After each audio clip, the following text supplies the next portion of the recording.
I have a question for everyone, especially the government. Not that you're going to see this, but it's sometimes to just get things off your chest. Wondering when the hell this fucking economic crisis is going to end because it's getting absolutely ridiculous. I have to move because I can no longer afford my rent, but I also have no savings because of how things have been lately to help me move. So what the hell am I supposed to do?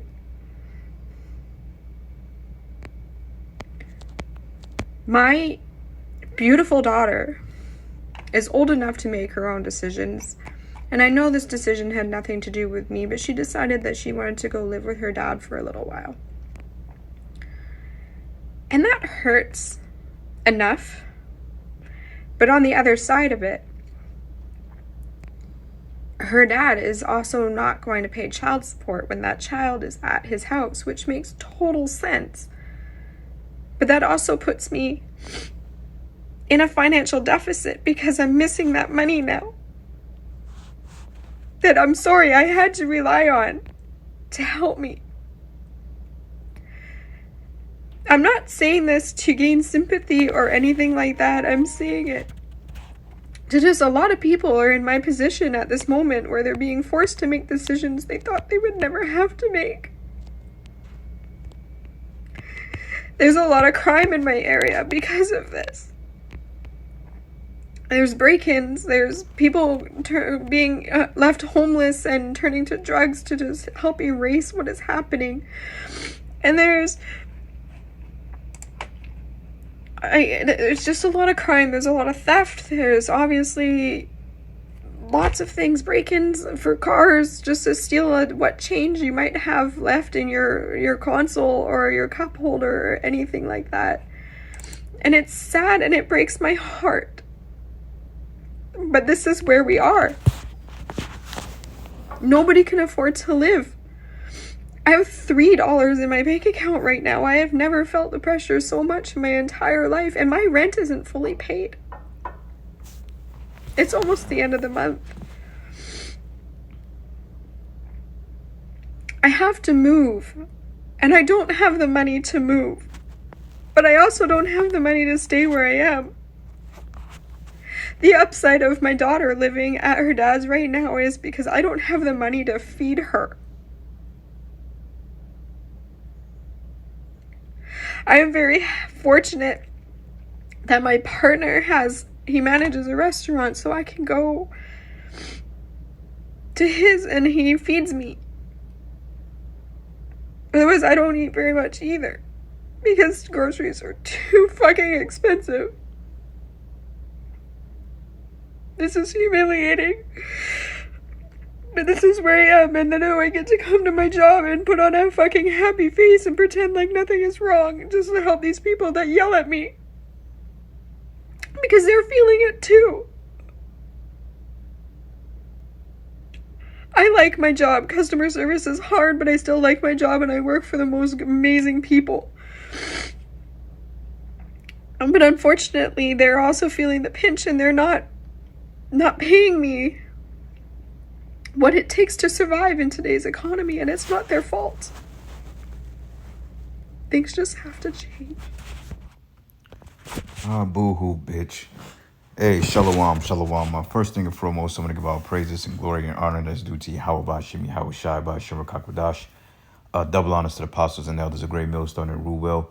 Blessings and salutation to the hopeful elect, nor in the gospel, bro. Lifting up the standard of Yahweh Bashim, Yahweh Shai, wherever it may be. Boo-hoo. Now you know what it's like. Now you know what it feels like to be on the receiving end of the shit stick. Okay, us Israelites, the blacks, Hispanics, and Native Americans have been undergoing this curse since we pretty much got taken out of our how can I say it? We've been going through this since we got off the ships, man. Okay, even when the alleged slavery we were released or so-called free from slavery, which we were never freed. During the time of the Tulsa, Oklahoma bombings, Red Dawn, and various instances around the year 1919, 1920, when Jake was in prosperity mode, when we had banks and businesses and restaurants and, we had schools and stuff like that. we witnessed the oppression at the hands of your people. Okay, because you didn't like the fact that Jake was getting above you in the economy. So what did you do? You sent a hit squad and you destroyed our towns. And then 30, 40 years down the line, you desegregated us and put us into what they call the civil rights, which was set up to really control Jake, because civil rights was like a give or take thing. Let's give niggas 2 or 3 alleged rights and then let's take away the rest of them, which basically you allowed us to integrate as minorities in your society, which has not been good for Jake. Okay, as far as generational wealth and what they would call it's a term I'm looking for, that we were locked out of the it's a particular term, it's a word I'm looking for. I hate when this shit happens, man. But basically we was pretty much defined economically. I say it that way, even though that's not what I'm looking to say. But basically the economic woes fell hard upon Jake. Okay, to poverty, to homelessness, to drugs, to, you know what I'm saying, being locked up in his system. It was all set up to, put so-called blacks, Hispanics, and Native Americans at the bottom. Now that you Edomites are feeling the crunch, now everybody have to feel sorry. You have to come to this bitch's aid, and it'll show you how wicked these women really is. Because for the simple fact, when her husband was taking out that child support, he was paying his hoe. Basically she wasn't complaining about that, because she said, well, now that my daughter went to stay with my father, with our father, which is the best case of action, or that's actually in the best benefit of the child. She dipped on her, which is better for the child anyway, to be with the father. But basically, long story short, when she was taking this man's money and he may have been going through whatever he may have been going through, did she feel sorry for him? Hell no, she did. So now all of a sudden you got $3 in your bank account. Now we all supposed to put out our cash apps, and a lot of times people have GoFundMe's. Now we supposed to roll out the red carpet for you fucking people. Man, hell no, man. You getting exactly what the hell you deserve. Okay? You Edomites, period. This is your system. This is your kingdom. Hey, that's your part. This is your problem. Hey, don't expect for us to have anything for you, because, hey, we don't give a damn. Like, hey, Apostle Tahar did the video about no mercy being shown into the Edomites, saying, hey, this is the curses falling upon you now. Okay, you're going to know what it's like to have your back whipped, to have economics and societal wealth being taken from your nation. You're going to know what it's like to be on the bottom and to be preyed and hunted like dogs in the street. You're getting ready to experience that on a whole different level, and you're witnessing it in your kingdom. So how much more in our kingdom? Okay, I hate when people go to these social media sites and revert to crying in front of the camera like we supposed to show some type of fucking sympathy, a Trump card. I don't feel bad for none of you motherfuckers, because this could be the same bitch that's exploiting Jake for child support. Literally, she could be working behind the DCFS or whatever you call it, the Child Protective Services. She can literally be the representative you on the phone with. She just press a button and they garnish your fucking wages. And before you know it, you in debt because a motherfucker decides to be wicked and exploit you for your money.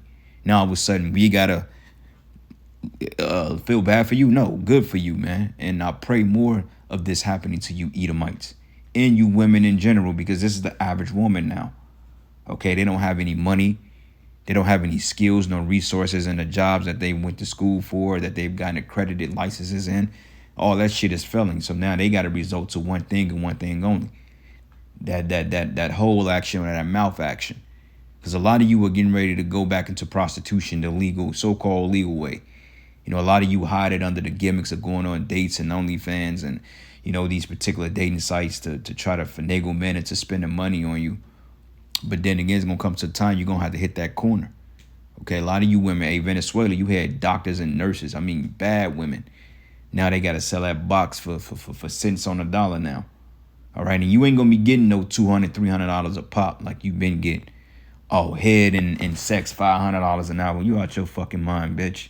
If you think I'm going to pay you anything remotely near that. All right, you finna start giving up the goodies for $15 a pop. $20, man, and you may have to go through 10 men a night just to make $200, and that ain't even gonna give you a 30 of rent paid.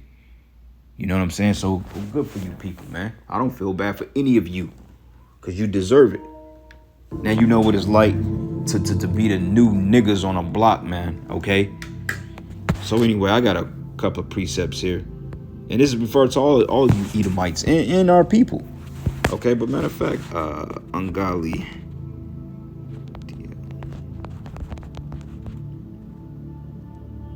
Yep, Sirach 41, and hey, blame your fathers, blame your elites. They the one that left you out to dry. They the one that took all your wealth and they left you to burn in this country, man.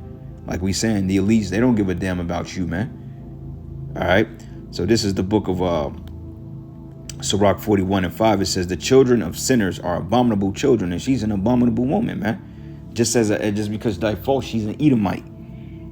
And it says, and they that are conversant in the dwelling of the ungodly. And how are you conversant in the dwelling of the ungodly? Through these policies that's being written, okay, through the draconian laws, man, okay, through certain legislations. Like right now, you got a resurgence of this, you know what, coming back out, and you got this guy Sleepy Joe. He's quick to take your tax money to form new juice. You know what I'm saying? But when it comes to helping your homeless situation and getting you paid on a job to take care of your rents and, you know, and reducing taxes, he ain't trying to hear it. But yeah, he sent billions to Ukraine every goddamn month. You see, he sends billions to Ukraine every fucking month. But at the same time, when it comes to helping you out, he ain't got nothing to do. But when it comes to finding the juice, hey, make sure you do that. You know. And it says here, the inheritance of the sinner's children shall perish. And what's the inheritance? Their wealth. Okay. At a point in time, hey, she was probably well off. Trust fund, baby. Her parents were still living. You know what I'm saying? Parents, you know, still living, had a trust fund. Now all that money is used and dried up. She has nothing to depend on, man. Okay? She has nothing to do. Now she has nothing to fall back on. Okay, she has a man, but yeah, he don't have the money to take care of her. Okay, her child's father, she's not getting child support from him anymore. You know? And that's too bad. And this is getting ready to be the reality for majority of you. Now you know what it's like to be the new niggas. You know, and it says the inheritance of the sinner's children shall perish, and their prosperity shall have a perpetual reproach. Because now you're being reproached because nobody feels bad for you. Okay, everybody knows that you raped, robbed, murdered, stole from the indigenous people of this land, aka the Seminole and Native American Indians. Okay, when you use the Negroes, okay, and the Jamaicans or West Indies and the Haitians, it's cattle to fund your poppy fields. I mean, to your sugarcane fields, your tobacco plants. You know what I'm saying? What do you call it? Textile, all types of shit, man. Cotton. You know, flax, wool. You've used us to build up your economy, and yet you're broke. Okay, over 200 plus years of free slave labor, building up a society or a kingdom as great as Babylon and great, and yet you motherfuckers are broke. Shame on you, right? Joke's on you. And it says here, the children will complain of an ungodly father because they should be reproached for his sake. Okay, and that's the point. You know, you're complaining of an ungodly father because a lot of you try to revert the fact that, oh, well, you know, that was our ancestors. That was our forefathers. Well, look, you got to pick up the tab because you are your fathers.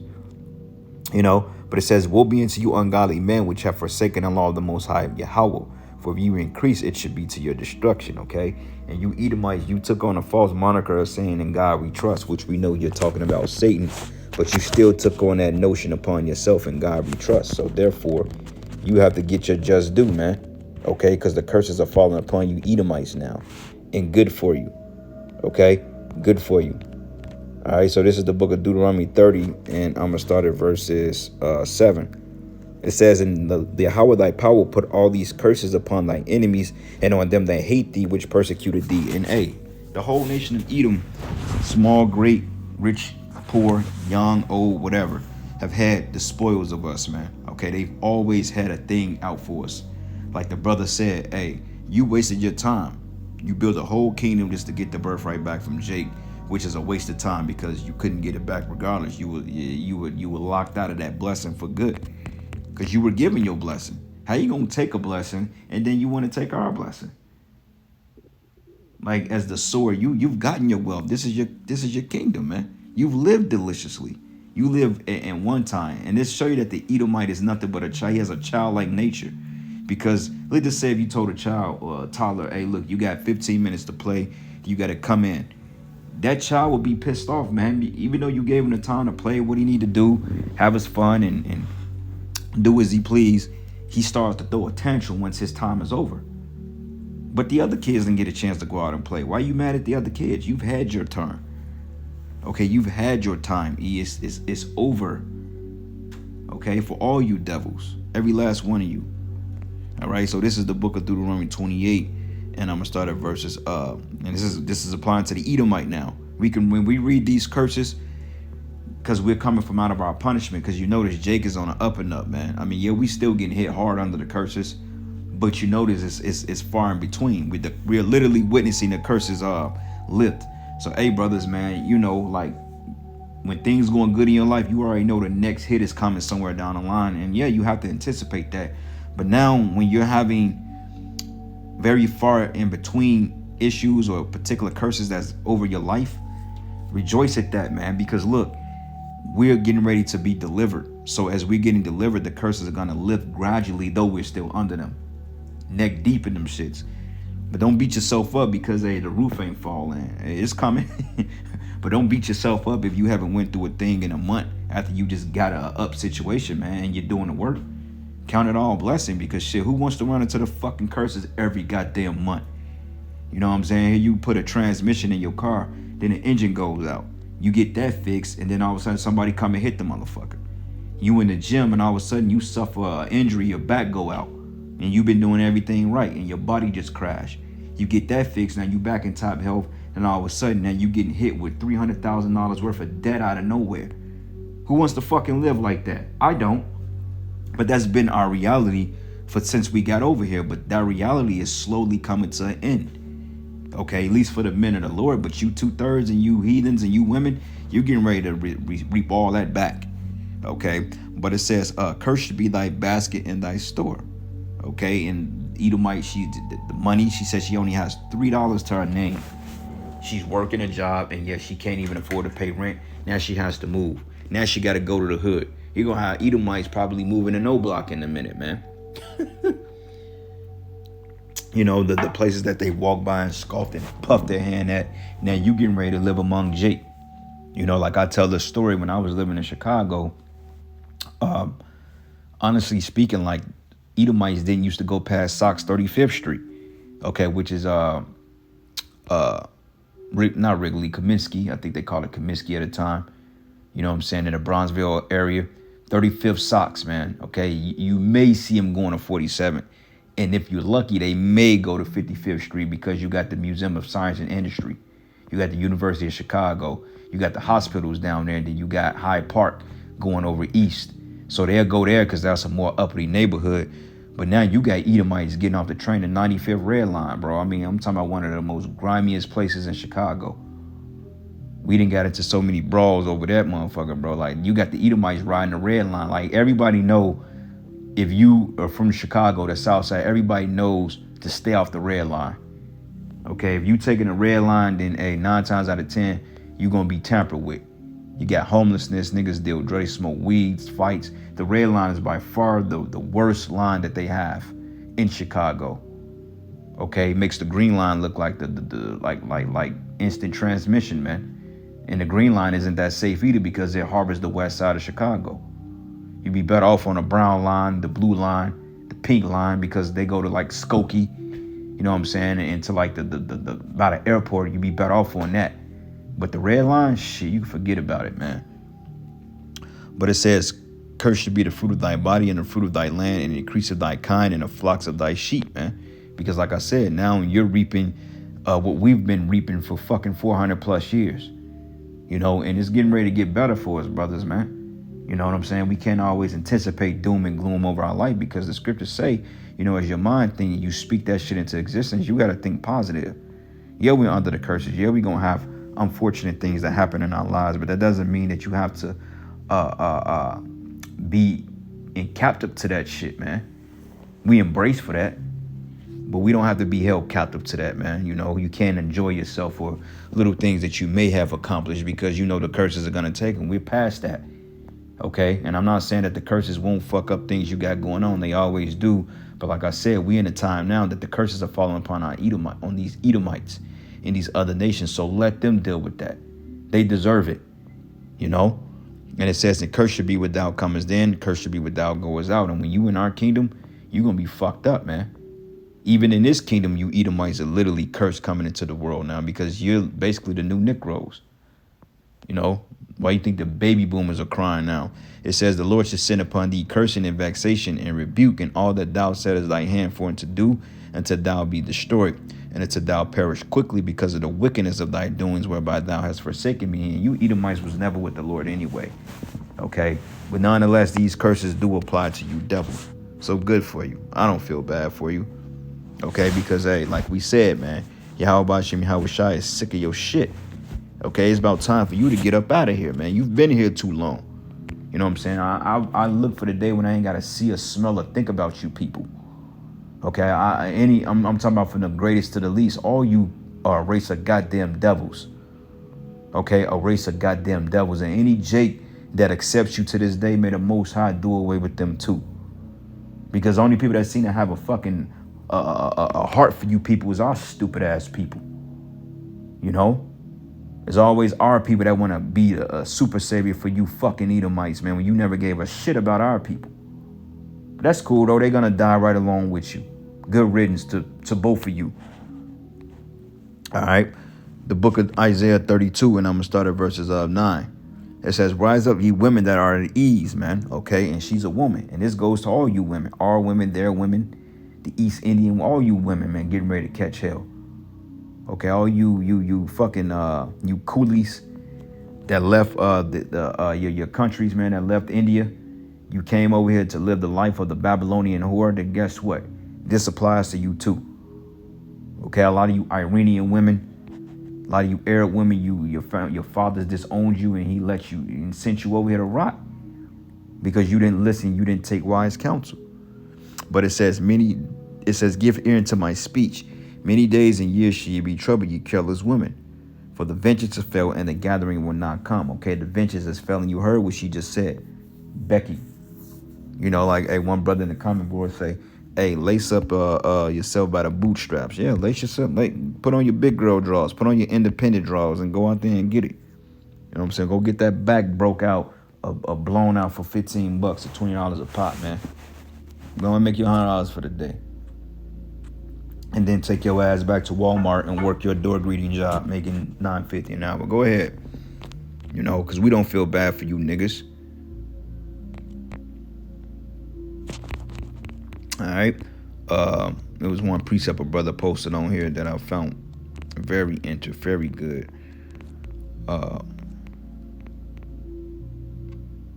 It was a precept.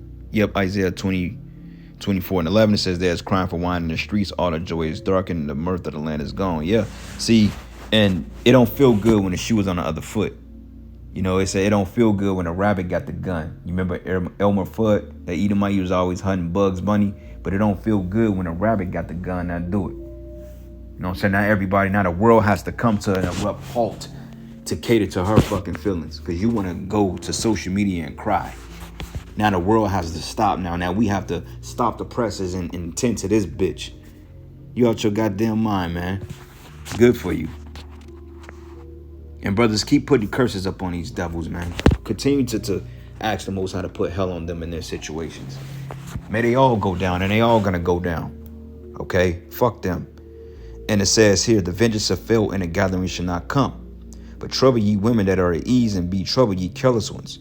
Strip you and make you bare, and gird sackcloth upon your loins," man, okay? Gird your ass up, you know? Humble down. It says they shall lament for the teats and for the pleasant fields and for the fruitful vines. But guess what? Ain't nothing there. Like my man Flavor Flav say, "I ain't got nothing for you, man. I ain't got nothing for you." Okay, the Most High has nothing for you but judgment and slavery and eradication. That's all Yahweh Shem Yahweh Shai has for you devils. It gets no better for you at this point. So call Allah Yahweh Hashem Yahweh Shai by Hashem Rakakwadash. And with that, Shalom and a Baba Ball. Shalom. Deficit because I'm missing that money now. Ain't missing that money now. That I'm sorry I had to rely on to help me. I'm not saying this to gain sympathy or anything like that. I'm saying it to just a lot of people are in my position at this moment where they're being forced to make decisions they thought they would never have to make. There's a lot of crime in my area because of this. There's break-ins, there's people being left homeless and turning to drugs to just help erase what is happening. And there's just a lot of crime, there's a lot of theft, there's obviously lots of things, break-ins for cars just to steal what change you might have left in your console or your cup holder or anything like that. And it's sad and it breaks my heart. But this is where we are. Nobody can afford to live. I have $3 in my bank account right now. I have never felt the pressure so much in my entire life, and my rent isn't fully paid. It's almost the end of the month. I have to move, and I don't have the money to move, but I also don't have the money to stay where I am. The upside of my daughter living at her dad's right now is because I don't have the money to feed her. I am very fortunate that my partner he manages a restaurant, so I can go to his and he feeds me. Otherwise, I don't eat very much either because groceries are too fucking expensive. This is humiliating. But this is where I am, and then I get to come to my job and put on a fucking happy face and pretend like nothing is wrong just to help these people that yell at me. Because they're feeling it too. I like my job. Customer service is hard, but I still like my job and I work for the most amazing people. But unfortunately, they're also feeling the pinch and they're not paying me what it takes to survive in today's economy, and it's not their fault. Things just have to change.